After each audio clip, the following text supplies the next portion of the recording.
En el día de hoy vamos a comentar una línea de investigación en torno al caso Asunta. Este caso que está nuevamente muy mediático porque ha salido esa nueva miniserie de Netflix después de ese documental que había salido para A3 Media y luego colocado también en la plataforma digital. Salía esa nueva miniserie con Candela Peña haciendo pues de Rosario Porto, que todos veíamos ese gran papel que mucha gente estaba alabando y que en este caso han vuelto a salir diferentes flecos y teorías acerca del caso ocurrido en Santiago de Compostela. Y una de las cosas que nos ha llevado a plantear es otra vez otro móvil del crimen. Y es que ya hace 10 años, si el motivo del crimen de Asunta podía haber sido la herencia de los abuelos. Sabemos que Asunta va a estar a Porto, la niña hallada muerta, ese fin de semana en la pista forestal del ayuntamiento de Teo, próximo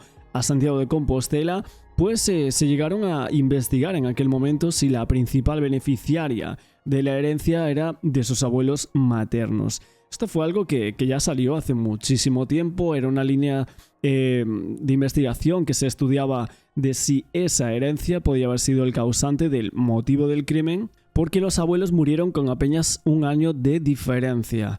El 11 de diciembre de 2011 fallece María del Socorro Ortega Romero, que había sido profesora titular de Historia del Arte en la Universidad de Santiago y que su fallecimiento causó bastante consternación en la capital gallega por su carácter repentino. El 26 de julio del año siguiente feneció su marido, el abogado Francisco Porto Mella, a los 88 años, una doble pérdida que por su proximidad en el tiempo suscitó una conmoción en una ciudad pequeña en Compostela en la que este matrimonio era muy conocido. Como todos sabréis, la pareja tenía una única hija, la abogada Rosario Porto, casada con Alfonso Basterra, que luego fueron condenados. Este periodista, Alfonso, originario de Bilbao, y Rosario y Alfonso adoptaron a una niña china llamada Asunta Fan Jong. Según se informaron en varios medios digitales, se decía que después de una investigación llegaron a la conclusión de que Asunta no aparecía en el testamento de sus abuelos. Una prima del padre de Rosario Porto dijo que la familia creía que había un móvil económico tanto detrás de la muerte de Asunta como de su abuelo, y de hecho fue algo que muchas personas llegaron a pensar. Incluso hay que recordar que en lo que sería el lugar donde se encuentra a Asunta, hoy en día aún sigue habiendo un cartel preguntándose: Asunta, ¿qué le pasó a tus abuelos? Como os digo, los investigadores del caso Asunta se cuestionaron si los padres de Rosario, la madre, la niña, fallecieron o no realmente por causas naturales. No se sabe porque fueron incinerados los dos y no se les hizo ninguna autopsia. Hay que recordar que eran bastante mayores en este caso y por lo tanto en un primer momento no se sospechó absolutamente nada. También, como os digo, esta prima había dicho que Asunta había estado el día antes del fallecimiento de su abuelo con él y que estaba perfectamente ese día. Ahora también reaccionaremos a varios programas de televisión en el cual están abordando toda esta teoría, que la verdad es que no había como tal un vídeo, ¿no?, en YouTube sobre esto y teníamos que hacerlo nosotros, por supuesto. Y sí que es verdad que en un primer momento se informaba que Asunta era la principal beneficiaria de la herencia de sus abuelos maternos, fallecidos con menos de un año de diferencia, pero varias fuentes próximas a la investigación y al entorno, sin embargo, explicaban horas después que el juez había recibido una copia del testamento y en él no aparecía la niña como heredera universal, pues al parecer el texto se había firmado en 1975, pero Asunta sí había recibido ya algunos bienes en vida por parte de sus abuelos. Nos movemos ahora sí en reacción por aquí para un programa que ha salido hace nada, en el cual comentan todo esto del tema de la herencia, la muerte de los abuelos de Asunta, que fue algo que a mucha gente le llamó la atención, y es que en un año y medio mueran los padres de Rosario Porto y también la niña, es un poco extraño, ¿no? Entonces es algo que evidentemente en su momento investigaron si podría ser el motivo del crimen, de si Asunta pudo llegar a saber algo, si los habían o supuestamente envenenado, o le había pasado algo raro, algo extraño a los abuelos que sí eran bastante mayores en este caso. Pero bueno, como os digo, vamos a verlo todo por aquí. Ha hablado un guardia civil, han hecho un reportaje, así que lo vamos a relacionar y ahora lo comentamos. Que estés a gusto y feliz ahora, porque tu final fue un shock para todos nosotros. 10 años después, las amigas de Asunta hablan por primera vez. Estábamos seguros que aparecerías, pero no. Empezamos a llorar como locos. Lo peor vino después, cuando nos dijeron que habían sido tus padres. En unos minutos se lo contamos en exclusiva. Te recordamos. Te queremos, China. Y atención a una pregunta más en torno a la figura de Rosario Porto. ¿Pudo esta mujer haber matado a sus propios padres? Es la pregunta que hoy nos queremos hacer. Tras el crimen de Asunta, los investigadores se plantearon seriamente... Es que fíjate, o sea, lo que se dice aquí, porque los investigadores sí que plantearon muy seriamente esta pregunta de si mató Rosario Porto a sus padres. Ojo con esto, Iniciaron una investigación paralela para esclarecer las causas de la muerte de los abuelos de la pequeña. Francisco Porto y Socorro Ortega murieron poco antes que le ocurriera a Asunta, aparentemente por causas naturales. Francisco Porto y Rosario Ortega gozaban de buena salud, pero... ¿De qué murieron los padres de Rosario Porto? Es una de las muchas incógnitas que aún no se han resuelto, porque el fallecimiento de los abuelos maternos de Asunta cogió por sorpresa a su círculo más cercano. Yo los veía con frecuencia en la consulta, estuvo conmigo 2 días antes de fallecer él. Murieron con tan solo 7 meses de diferencia, primero ella y luego él, un año antes del asesinato de la niña, un hecho que en un primer momento pasó desapercibido para las autoridades, pero el crimen de la joven hizo que los investigadores se plantearan abrir una investigación paralela. ¿Estaban los acusados por el asesinato de Asunta también implicados en la muerte de sus abuelos? Es que fíjate lo que se están preguntando aquí, ¿no? Esta es una de las teorías más pobladas en torno al caso Asunta. Pero de las más comentadas bueno, casi siempre, ¿verdad? De si estaban implicados también, o sea, Alfonso y Rosario, en la muerte de los abuelos de Asunta. Es otra de las preguntas aún sin respuesta. Rosario Porto decidió incinerar rápidamente a sus padres. Cuando murió su mujer quería que la enterraran, no quería que la incineraran. Impidiendo así cualquier tipo de comprobación a posteriori. Alegaron que la de ambos fue una muerte natural y tranquila, casualmente de la misma forma, mientras dormían en la cama, pero nunca se les practicó la autopsia. ¿Cuál podría haber sido el móvil para semejante asesinato? Los investigadores pusieron el foco en el patrimonio millonario que heredó Rosario. El reconocido abogado y la profesora de Historia de la Universidad de Santiago habían amasado en vida una fortuna que rondaba los 3 millones de euros. Es que claro, es que esto es muy sospechoso. O sea, 2 personas mayores con muchísimo dinero y el desencadenante posterior a los pocos meses es la muerte de una niña pequeña. Aquí hay, no sé, cabos sueltos que, la verdad, a muchos de nosotros sí nos llaman bastante la atención, ¿no? Alfonso Basterra por un lado, Asunta, evidentemente Rosario Porto. En este caso hablamos de los abuelos maternos, ¿no? Los paternos, el abuelo me parece que salió en Telecinco, dio aquella famosa entrevista. Pero sí es cierto que esto llama la atención a todo el mundo, Con la muerte de ambos, todo quedaría en manos de su hija. ¿Sospecharon algo el resto de familiares? Sí, fueron unas declaraciones de la prima del padre de Rosario las que alimentaron aún más esta teoría. En la puerta de la casa de Rosario, mientras practicaban un registro, esta familiar confesó que el abuelo quería mucho a la niña y es a ella a quien habría decidido dejarle todo. Una mujer que sembró más dudas en un caso aún lleno de sombras. Ya, pero esto que dijo la prima, luego se pudo confirmar que no era cierto, ¿verdad? Que no era cierto. Aquí no vemos el cartel, no tuviste ni compasión, ni sentimientos, ni corazón. Ya, pero eso al final resultó que no era cierto, ¿no? Ahora veremos a ver qué nos argumentan. Creo que va a salir como un guardia civil que investigó toda esta parte. y a ver qué nos comentan sobre este tema.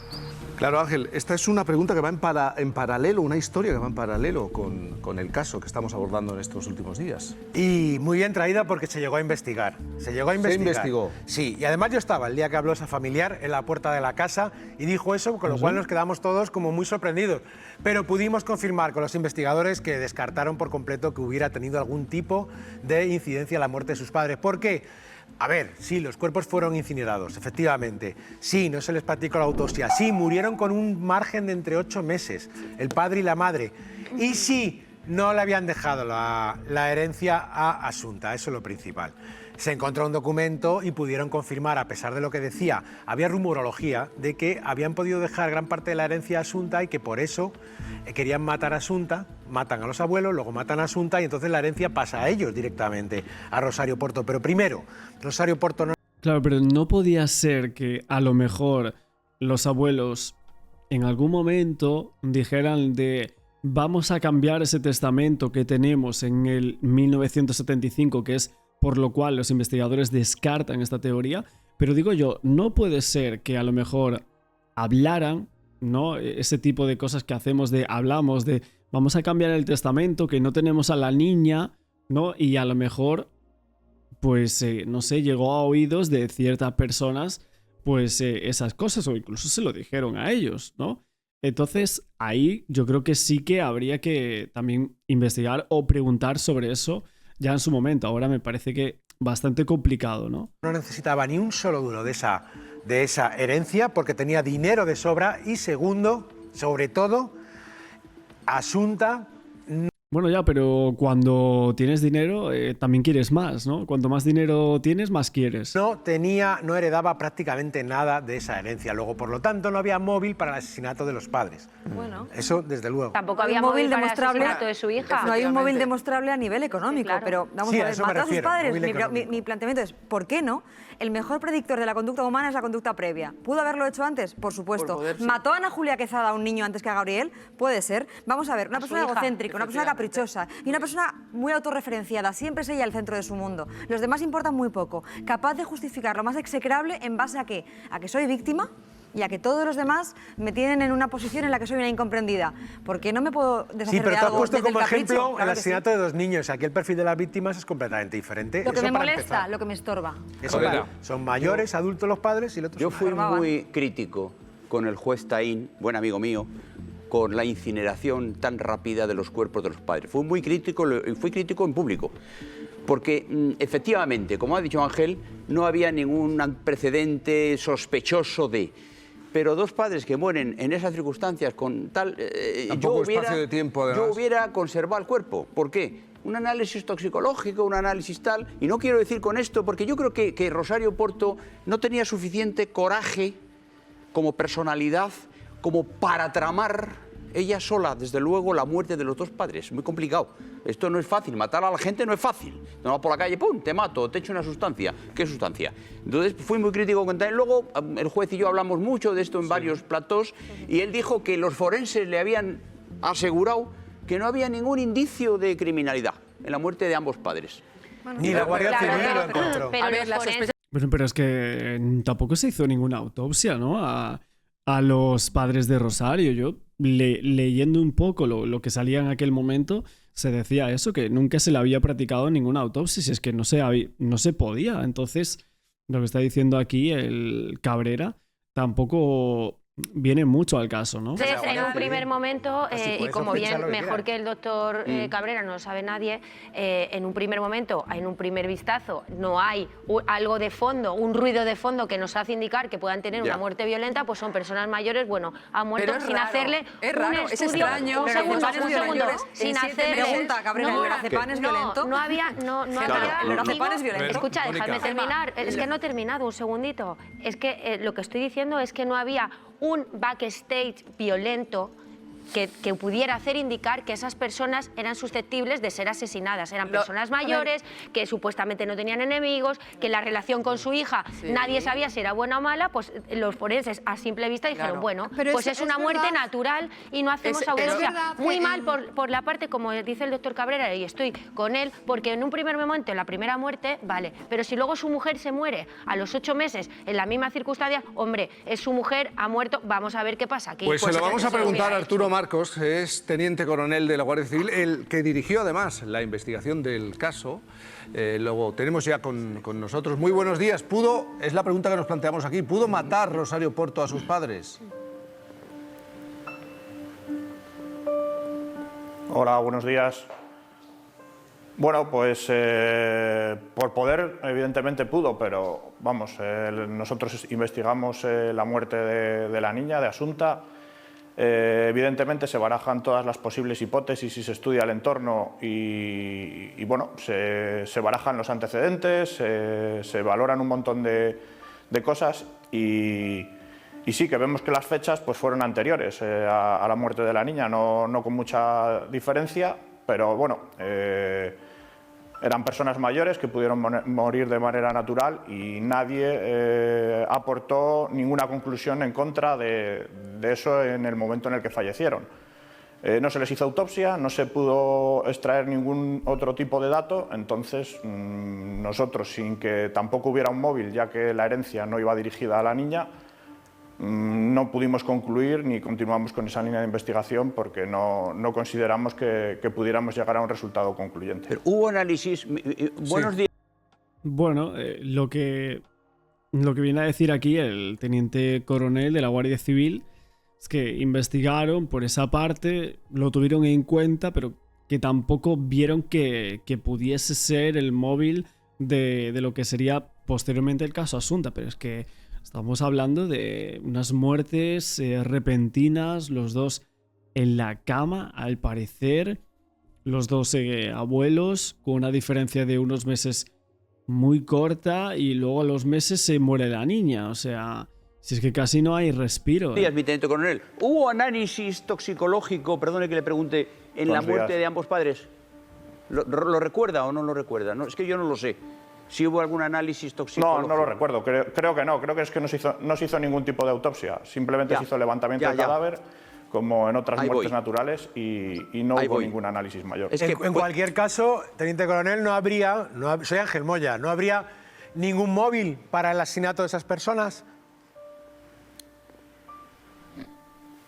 En principio, pues los abuelos tenían mucho cariño a la niña, y salvo que hubiera otras circunstancias, pero móvil económico o algo que puede ser la hipótesis principal que podría determinar que los padres, si no van a recibir la herencia, quieran eliminar a quien la va a recibir, pues no existía en ese momento. Y volviendo al caso estricto de Asunta, en la primera visita a la casa de Teo, ¿se pudo comprobar con claridad que Rosario Porto actuaba de manera anormal? ¿Cuál fue su reacción?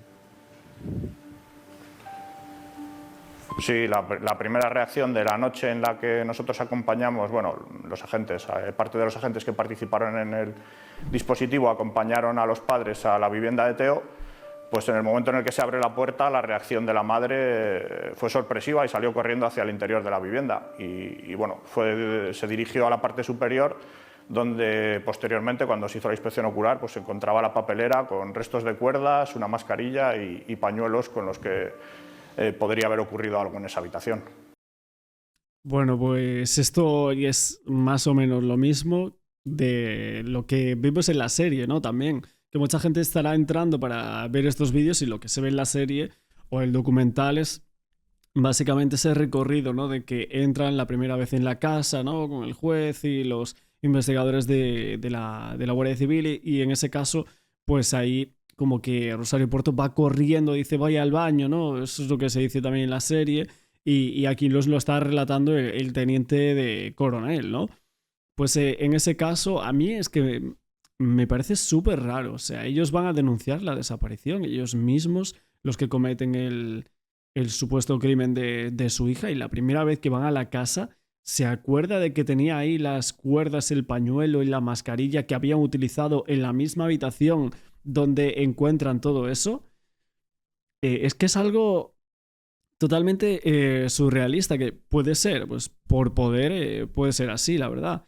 Pero fíjate que la mayoría de personas que investigaron el caso de Asunta dicen como, bueno, pero es que desde un primer momento sabíamos que Rosario Porto era culpable. O sea, desde el segundo uno que hablamos con ella, sabíamos que era la culpable. O sea, que ella se sorprende y no da prácticamente tiempo ni a conversar, sale corriendo con la intención de... Bueno, pues no sé, yo creo que es una reacción espontánea de en ese momento verse acorralada y no pensar que íbamos a ir tan pronto a esa vivienda, y al estar en la puerta con los agentes y con la comisión... Que no pensábamos que íbamos a ir tan pronto a esa vivienda. Pero ¿cuándo iban a ir? O sea, literalmente el cuerpo lo dejan a escasos metros de la vivienda. Pero ¿cómo no iban a pensar que iban a ir ahí? O sea, dejan a Asunta al lado de la casa donde ha ocurrido el supuesto crimen. Que es un sinsentido, ¿eh? La comisión judicial pues sale corriendo escaleras arriba. Bueno, hay que decir que el teniente coronel, aunque a él no le guste decirlo, también comandó otra investigación, que fue la de Diana Kerr, otra con éxito. Claro, porque se dice, claro, porque premeditaron acabar con la vida de Asunta, y en este caso le fueron dando ese orfidal, el lorazepam, ¿no? Durante muchos meses, desde junio, por los polvos blancos que decía Asunta, ¿no? Que decía la niña a la profesora de música, y luego vemos que todo el final del caso, es que hay muchas cosas que nos parecen como muy raras, ¿no? Ese fatídico día, ¿no? Vemos como que hay ese tipo de cuestiones de dejar a la niña justo al lado de esa casa, y ahora nos dice el coronel, bueno, pero es que ella pensaba que no íbamos a ir ahí tan pronto. Es que ¿cuándo van a ir ahí? O sea... Entonces esa serie que estamos viendo parece como que deja abiertas muchas posibilidades, pero esas posibilidades las estudió a fondo la Guardia Civil. Ustedes detuvieron, teniente coronel, a Rosario Porto en solo 2 días. ¿Qué indicio le llevaron a detenerla? ¿Qué indicio más relevante le llevaron a detenerla tan pronto? ¿Y por qué no se detuvo a la vez al señor Basterra? Bueno, pues principalmente tratándose de familiares, gente tan cercana, los padres de la niña, pues queríamos tener acreditados todos los indicios que íbamos obteniendo. El momento inicial de que la madre salga hacia la estancia superior a hacer algo que no sabíamos qué, que en principio podría ser destruir parte de las pruebas que allí encontramos luego, ya nos sorprendió, pero bueno, ella nos dio formuló una denuncia, nos dio unas explicaciones de qué es lo que había hecho durante esa tarde, que fueron cambiando a medida que nosotros íbamos obteniendo otros datos objetivos, y ella fue cambiando las versiones, y a medida que ella se vio acorralada, pues creo que cambió hasta en 3 veces de manifestación. Y claro, localizamos las imágenes en las que ella desde el primer momento dice que no había salido de Santiago con la niña, y localizamos unas imágenes que acreditan que al lado de la madre va una persona, un menor o una persona menor en el asiento del acompañante con una camiseta. Pues nosotros ya desmontamos, digamos, la hipótesis que nos plantea la madre.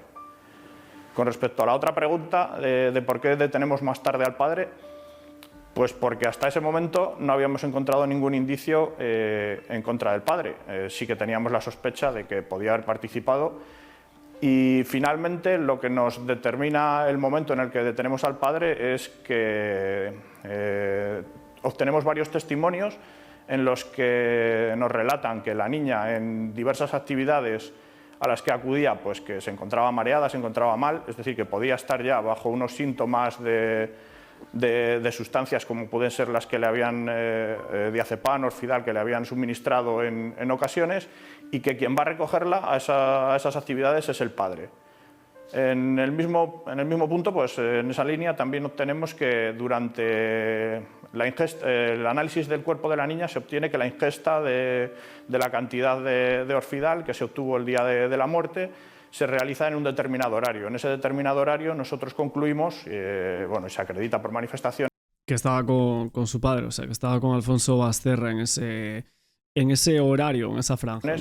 Que la niña había comido con el padre, con lo cual la comida la había preparado el padre y la sustancia se había suministrado en presencia del padre, con lo cual la participación en ese momento ya es clara. Cuando tenemos los datos del análisis, pues tomamos la decisión de detener también al padre. Un revuelto de champiñones en concreto fue la cena de ese día. Teniente Coronel, muchísimas gracias por atendernos en esta mañana. Gracias y buenos días.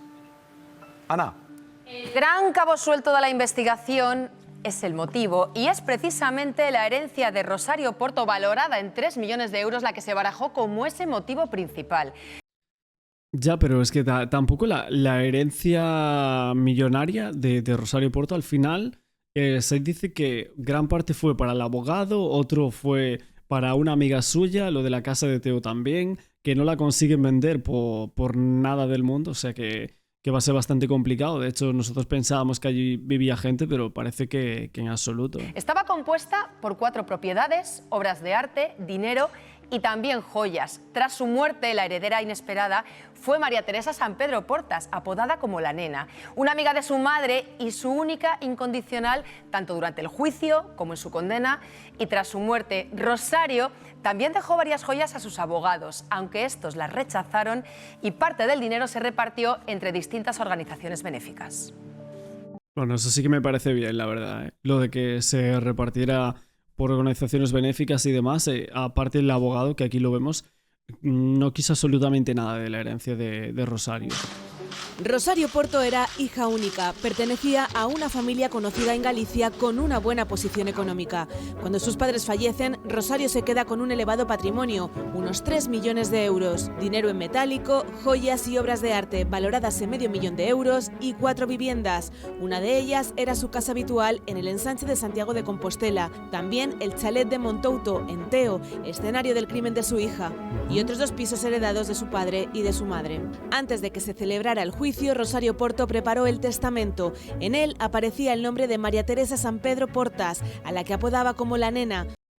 Esta es su amiga, la que recibió también gran parte de esa herencia y lo que sería la casa de Teo. Una amiga de su madre que se convirtió de repente en la heredera inesperada. A partes iguales con ella, Juan Guillán, amigo de su padre y primer letrado que la asistió tras su detención. Además, incluyó a su defensor en el juicio, José Luis Gutiérrez Aranguren, al que le dejó los cuadros y esculturas de la familia.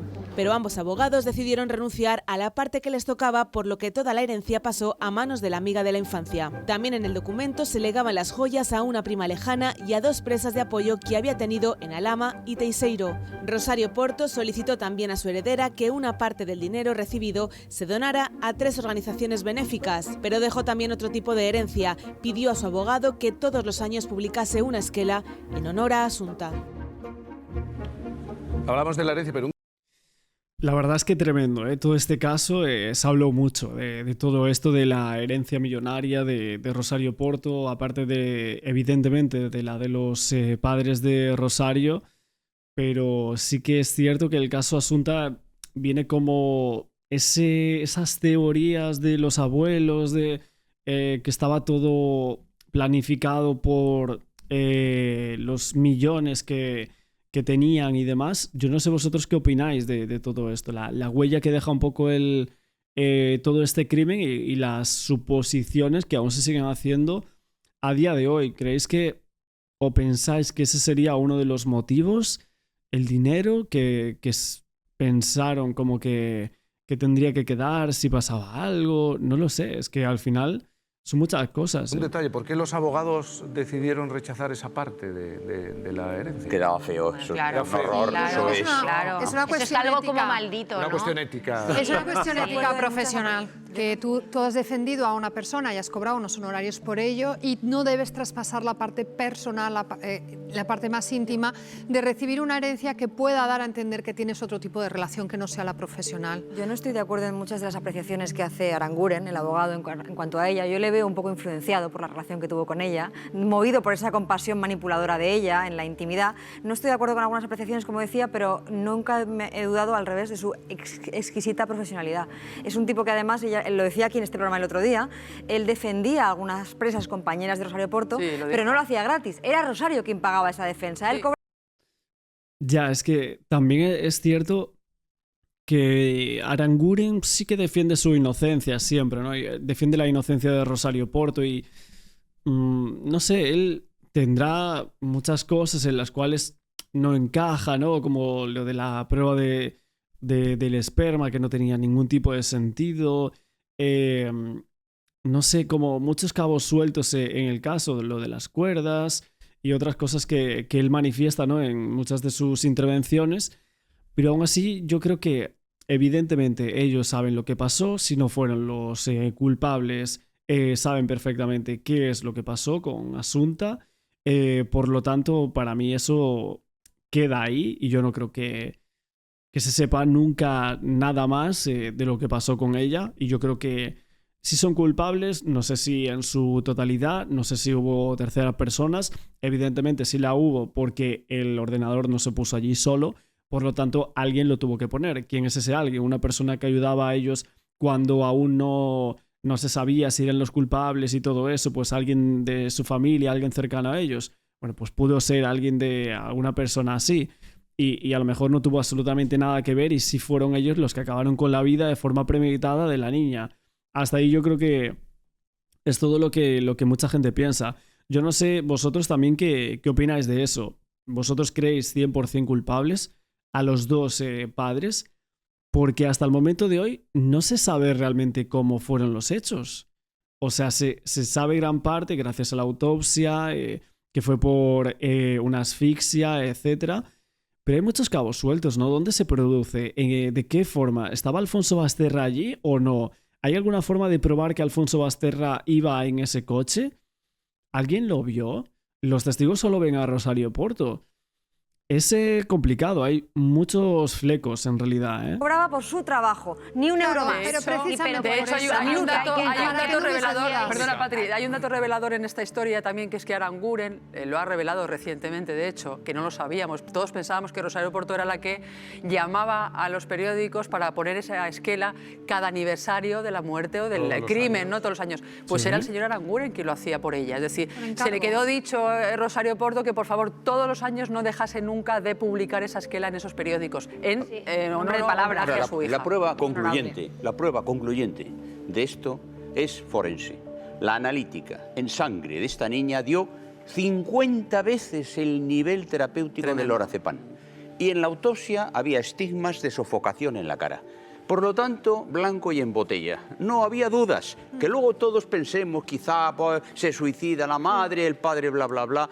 La prueba forense fue impecable. Además, sí, pero hay que detallar aquí que aunque es cierto que la prueba forense fue impecable, fue un poco difícil llevar adelante esta instrucción. ¿Por qué? Porque había mucha prueba indiciaria, muchos indicios, pero ninguna prueba directa de que alguien hubiera visto a Rosario ahogando a la niña o a Alfonso dándole... Era indiciario. Sí, sí. No, pero es que como casi nunca. No. Yo lo vi casi nunca, pero blanco y en el otro día y no había cámaras. Casi nunca no, porque en las sentencias que vemos, muchas de las sentencias siempre se basan en alguna prueba directa. Y aquí la sentencia pone claramente que se fue condenándose por una prueba indiciaria. Yo diría una frase muy rápida antes de que intervenga. Sí, muchos indicios hubo en este caso, pero tampoco había como tantas pruebas aún así. Bueno, es que si realmente están las cuerdas literalmente y bueno, esa mascarilla y demás, ese pañuelo húmedo de Asunta, o sea, con ADN de Asunta, es que era blanco y en botella también, ¿no? Y que seguro que Cabrera la va a refrendar. En este país casi nadie va a matar con un notario delante. Eso está clarísimo. Ya, pero hay veces bueno, Patri, que ¿qué querías decir? A ver, yo sobre todo lo que quería decir es que a mí todo este asunto, lo dije el otro día y lo repito ahora, aquí hay un pacto de silencio y exactamente lo que ocurrió, me temo que no lo sabremos nunca. Y además, y aquí recogiendo lo que decía Ana, de quitarte lo que te estorba, a mí me inquieta mucho todo lo que tiene que ver con los padres, porque daría la sensación, y aquí estoy especulando, de que uno, puede ser que estoy entrenando a ver cómo funciona este método de asesinato, y dos, los padres quieren mucho a la nieta, yo me quiero quitar a la nieta de en medio y ellos son un problema para yo hacer toda esta vía. Como digo, son especulaciones, pero es que este pacto de silencio... Está claro que si realmente pensaron en acabar con la vida de Asunta de esa forma, decimos, entonces, ¿por qué no hubieran pensado en acabar con la vida de los abuelos, a lo mejor también de esa forma? Claro, porque si realmente lo hicieron sin ningún problema con la niña, ¿por qué no lo iban a hacer también con sus padres, ¿no? Porque al final no todo el mundo es capaz de acabar con la vida de una niña, y aparte de tu propia hija. Estos dos, pues será difícil de romper. Seguimos buscando respuestas, porque ¿quién sería Asunta Basterra hoy si no la hubieran asesinado? Estamos en directo en su escuela de música y les vamos a mostrar en exclusiva la carta que sus compañeros de colegio le han escrito más de 10 años después de su muerte. Joan Mañanero, tú estás en esa escuela de música donde acudía habitualmente cada semana Asunta. Las declaraciones de sus profesoras, además hay que recordar, fueron clave durante ese juicio. Sí, muy importantes. Buenos días. No, a ver, fueron claves porque básicamente ella dice algo así como los polvos blancos, los cuales iba la niña, ¿no? Y luego se vio que Alfonso Basterra, pues justo en ese momento le había dado esos polvos blancos justo a esa hora en donde estaban, y ahí pues se supo y se pudo investigar a Alfonso Basterra, o sea, al padre. Estamos al lado de la escuela donde recibía clases de música. Nos han pedido que respetemos la privacidad porque, bueno, están muy afectados porque se está reviviendo todo el caso, tanto las propias profesoras como sus alumnos. Entonces, bueno, pues hemos decidido hacer este directo desde aquí, desde la calle, para respetar precisamente esa privacidad.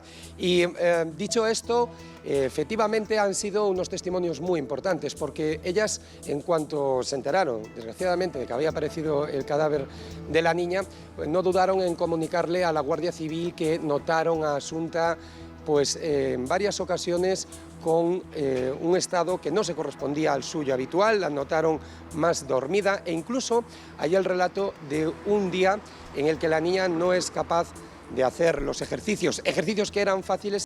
Claro, en la serie de Netflix es como que se ve como una escena en la cual va andando Asunta y que se cae, ¿no? Y la profesora le pregunta ¿qué te pasa, Asuntiña?, ¿no?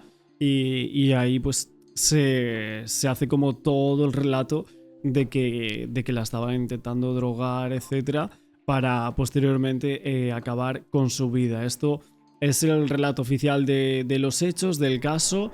Yo no sé vosotros qué opináis de todo esto. Como siempre, dejármelo por aquí abajo en comentarios. Hoy sí lo vamos a dejar en este pequeño vídeo. Si queréis que haga más vídeos al respecto del caso Asunta, no olvidéis, como siempre, dejármelo aquí abajo en comentarios. Suscribiros al canal con la campana y nos vemos mañana con el siguiente vídeo.